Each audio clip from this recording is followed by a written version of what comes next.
Muy buenas tardes, mi nombre es Delia Isaguirre Garay, soy estudiante de la carrera de Pedagogía. El día de hoy hablaremos sobre las actitudes y cómo estas se desarrollan dentro de nuestra personalidad. También hablaremos hoy sobre los métodos de persuasión, cómo influyen los ambientes dentro de nuestro crecimiento y cómo estos se desarrollan en nuestras actitudes. Para dar inicio, tenemos a continuación cómo se le brinda una visión general de lo que podemos encontrar dentro de la psicología. En esta tenemos evaluaciones, primero evaluando la consideración de lo que es el mundo social, cómo nos percibe a nosotros, cómo nosotros somos percibidos y cómo percibimos nosotros el mundo. También respondiendo preguntas así, como ¿qué construiríamos primero? Es decir, ¿alguna función? ¿Qué se lograría? Considerando también otros métodos de persuasión y convencimiento. Estos son muy importantes en relación a aquellos que nos rodean y cómo esto influye en nuestra vida, cómo se logra persuadir a las personas y cómo también se logra convencer a una masa. A continuación, tenemos lo que es el mundo social. En este, como su nombre lo menciona, es un mundo que hace referencia a la medida en la que tenemos relaciones favorables o desfavorables hacia temas, ideas, personas, grupos sociales, objetivos y muchas más. No solo teniendo en cuenta las ideas, también aceptando opiniones, entendiendo y comprendiendo que no solo nuestra opinión es correcta, sino que también debemos de respetar las opiniones de los demás, cómo estos viven su vida y cómo estos aceptan continuando con aquello que a ellos les gusta, que ellos prefieren, así como con temas que nosotros no nos agraden o que nosotros consideremos de mucha relevancia. Entonces, todas las opiniones también aceptando que son válidas, sin menospreciar a nadie y a ninguna persona. Después tenemos una de las primeras preguntas. ¿Cómo se desarrollan las actitudes? Las actitudes se crean a partir del conocimiento adquirido. Este no solo puede ser observacional, también puede ser procedimental, cognitivo, puede ser actitudinal. De muchas maneras nosotros vamos creando las actitudes y perspectivas que nosotros tenemos.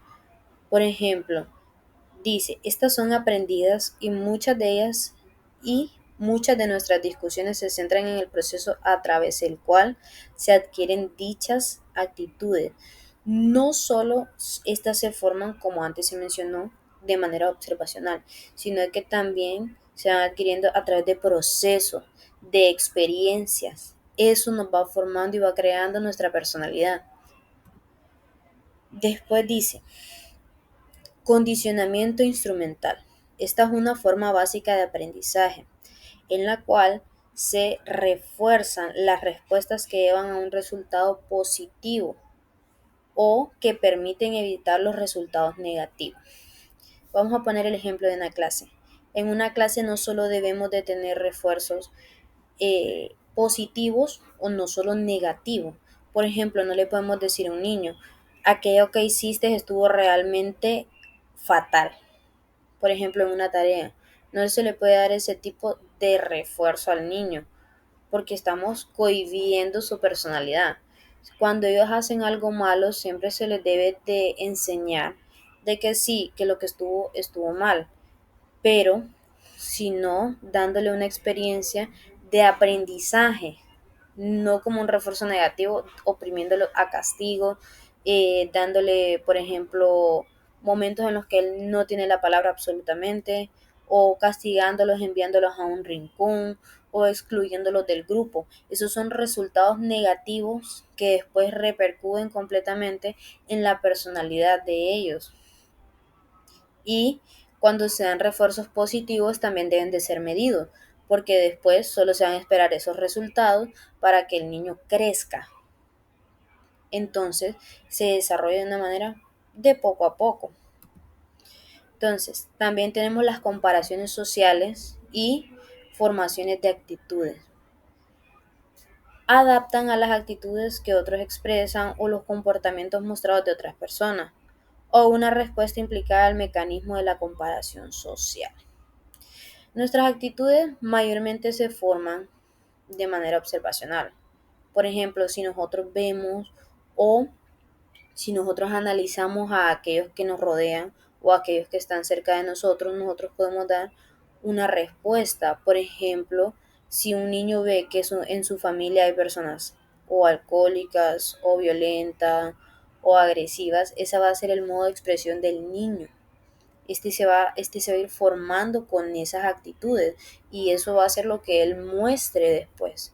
Eso, así como se puede enseñar al niño a ser una buena persona, a que él tenga valores, no solo empatía, sino que también honesto, que sea alguien responsable. Perdón, también se deben de aplicar muchas más otras. Por eso, se expresan a los comportamientos mostrados de otras personas. Esto explica lo anteriormente mencionado. Y esta es una respuesta que implica el mecanismo de la comparación social. Siempre, esto es otro tema al que se va a tocar, pero siempre debemos de evitar hacer las comparaciones, porque entonces nosotros negamos una futura personalidad que el niño tenga, no solo evitando la que él ya maneja, sino que podemos reprimir aquella que se va a formar, alguien libre, alguien decidido. Al hacer las comparaciones, los niños tienden a tomar aquellas actitudes que ellos ven como positivas. Por ejemplo, a tu compañerito le fue muy bien, ¿y a ti por qué no? ¿Mm?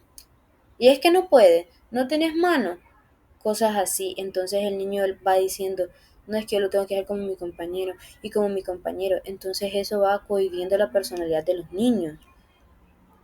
Después tenemos las funciones de la actitud. Primero, estas nos permiten expresar nuestros valores centrales o creencias, una función de autoexpresión y autoidentidad. En este nosotros demostramos, por ejemplo, nuestras culturas.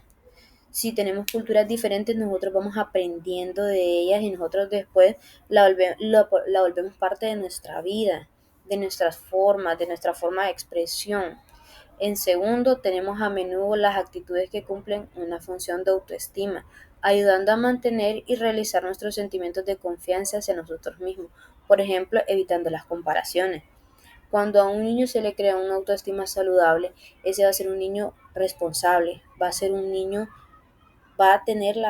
después va a adoptar una personalidad de líder, teniendo confianza en sí mismo y transmitiendo esa confianza hacia las personas que lo rodean. Después tenemos las actitudes, pensamientos razonados o comportamiento. Esta es una teoría que sugiere la decisión de implicarse en una conducta particular en el cual el resultado de un proceso racional que es orientado hacia una meta o una secuencia lógica. Como ya se explicó, esta es una conducta que va de acuerdo a procesos. Por ejemplo, si usted le enseña a un niño a ser honesto, a ser responsable, a ser amable, ese niño de acuerdo vaya creciendo, va creando una personalidad muy empática. Este va relacionando y esto es un proceso que se va llevando a cabo. Después, que es orientado hacia una meta, por ejemplo, volverlo un ser humano productivo y eficiente. Después, siguiendo una secuencia lógica, obvio, usted no le puede enseñar a un niño que va toda una vida de malas conductas o de malas actitudes, de mala vida, entonces de un día para otro, a, a que sí, a que se vuelva bueno. No, sino de que eso dio un orden, proceso, así como se dice, una secuencia lógica. Después dice, las actitudes y reacciones inmediatas del comportamiento. Estas se ven afectadas por dos factores. El factor primero, cuando tenemos tiempo de analizar aquellas cosas y después cuando estamos bajo momentos de estrés o de frenesí. En la primera nosotros tenemos tiempo de pensar cuidadosamente, de hacerlo racional y de valorar todas las alternativas, no solo con nuestro punto de vista, sino que también podemos pedir el de alguien más para que nos dé un pensamiento más objetivo hacia el tema.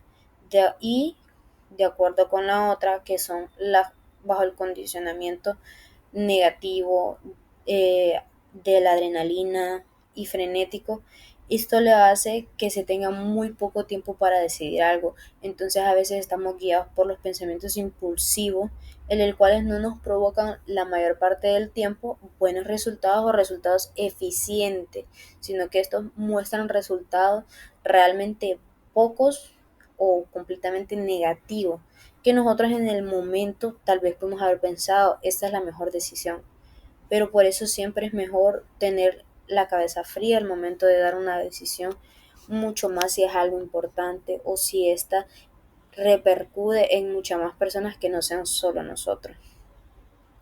Por consiguiente, tenemos el arte de la persuasión. Hay un modelo de persuasión que se llama el rebaño. Antes de comenzar con la presentación, bueno, con esta diapositiva se va a explicar eso.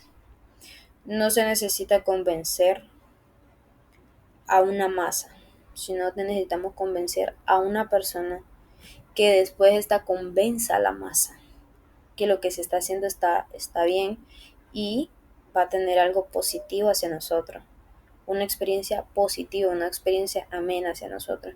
No necesitamos convencer a todas las personas, sino convencer a una o a un grupo muy pequeño para que éstas logren hacerlo con toda la masa, evitando nosotros implicar un poco más de fuerza o convencimiento o cosas así.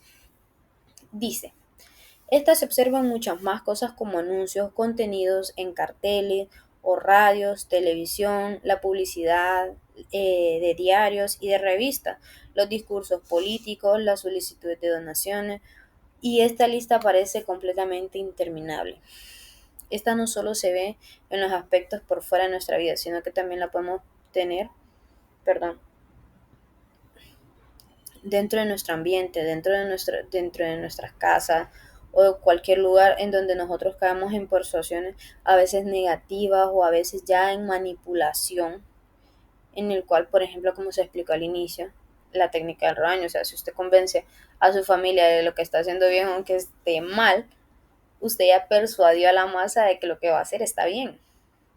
Entonces es muy fácil persuadir a las personas cuando alguien tiene la elocuencia suficiente o el poder del convencimiento suficiente como para hacerlas creer que en realidad está bien.